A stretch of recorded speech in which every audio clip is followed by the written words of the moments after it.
Who am I interceding for today? Let's see who we have on the calendar. We have Miguel. We interceding for Miguel today. All right, let's see if we can get Jesus on the phone. 1-7-CALLJESUS. All right. Yes, may I speak to Jesus, please? Can't talk to him right now. He's on the south side of heaven with Lazarus. They're preparing for the rapture. Really? Oh, okay. All right. So he's going to be busy all day, huh? Okay. All right. I understand. Maxwell, I'm speaking to. This is the Holy Spirit. The Holy Spirit. It's such an honor to speak to you. Heard so much about you. How are you doing? You're blessed and highly favored. I'm blessed and highly favored as well. I'm calling because I have a friend. His name is Miguel, and he has an issue with one of his friends. So, they met at work. She has a great personality. Everybody likes her. She's highly intelligent, a very good person. And when they went on their first date, they went out, to the movies. It was more like a bistro type thing. And it's like she turned into a whole different person. So, it really caught him off guard because, she wasn't the nice, put together person that he met on the job. Like, so she ordered 3 or 4 drinks. She got kind of belligerent at times, a little fussy at times. And, he didn't really expect that from her because, she didn't show that at work. So, he's trying to figure out, should he continue, seeing her? You don't think he should? She's toxic. She's toxic. What is toxic? Oh, okay. So that's when somebody has no control over the desires of their flesh. Oh, okay. But, he really, really likes her. He sees the best in her. You know what I mean? Like, he sees the good in her. He doesn't really see, that bad stuff. He tries to overlook it, because he knows the entire person. He knows that that's not always her. But, okay. So you believe that if he goes any further, then that's actually going to damage their relationship? Okay. But toxicity is going to damage their relationship, and it might even affect Miguel. Okay. All right. Is there anything that he can do to maybe help her? Because he said before that they went out on dates, and when he picked her up, he could tell that she was drinking before she even got in the car. One time they went out, and she asked him if, he wanted to go to a hookah lounge, and she knows that Miguel is, saved, a Christian, and stuff like that. But, she still, tries to push the envelope for him to compromise who he really is. And, deep down inside, Miguel knows that he's not going to compromise. But he's wondering if she is going to compromise. She's not going to compromise. Okay, all right. She's been this way for a long time.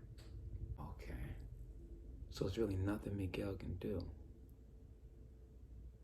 So he can pray. He just don't want her to crash and burn because he can tell that she has so much going for herself. Yeah. He told me that too. Yeah, he told me that too. So she's just acting out what she thinks he's gonna want from her in the future, because all of the other guys who she's met in the past, they basically just end up having sex with her and leaving her. So she is preparing him for that. Oh, okay. So her mind hasn't been renewed. She's actually a victim of manipulation.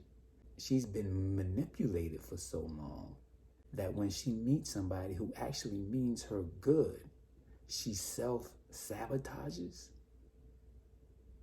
Oh, okay. So she actually thinks the way she's acting, by drinking alcohol, by wanting to go to hookah lounges, by, being overly sexual with him when nobody's around, by wearing certain outfits and acting a certain way in the dark.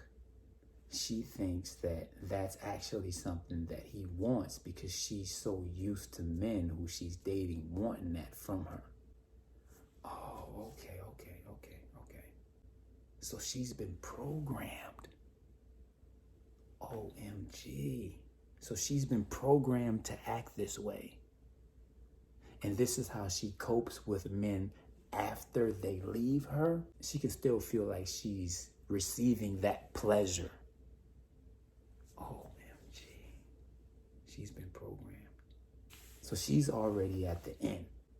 So even though Miguel wants to take his time and walk through the steps of dating her, taking her places, meeting her family, trying to get to know her, and then eventually proposing, getting married, and then having sex with her, even though that's her mind state, she's already at the end. She's thinking, okay, he wants to have sex with me, so let me make myself attractive to him. And she thinks making herself attractive to him is being somebody who is intoxicating.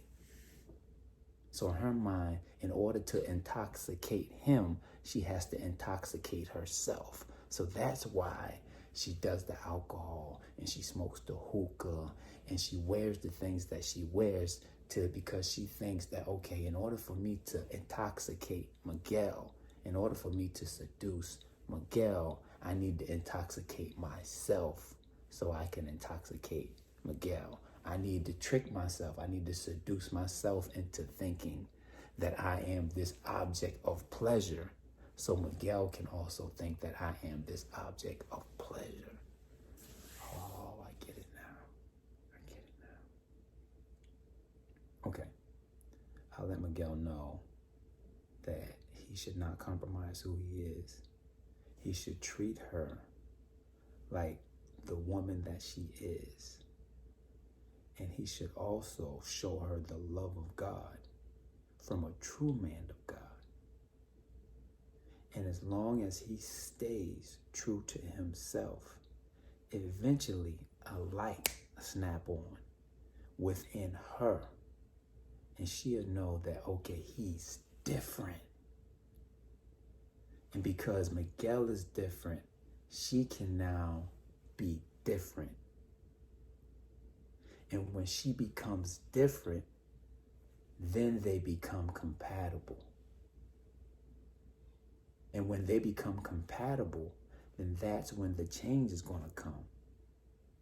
She's no longer going to want to be intoxicating. She's just going to want to be herself. Okay, I got it. Okay. Well, I thank you for this advice, concise advice, and I will definitely pass this on to Miguel. Let Jesus know that that I missed him, but I know all is going to go well with his plans for the rapture. Yeah. Okay.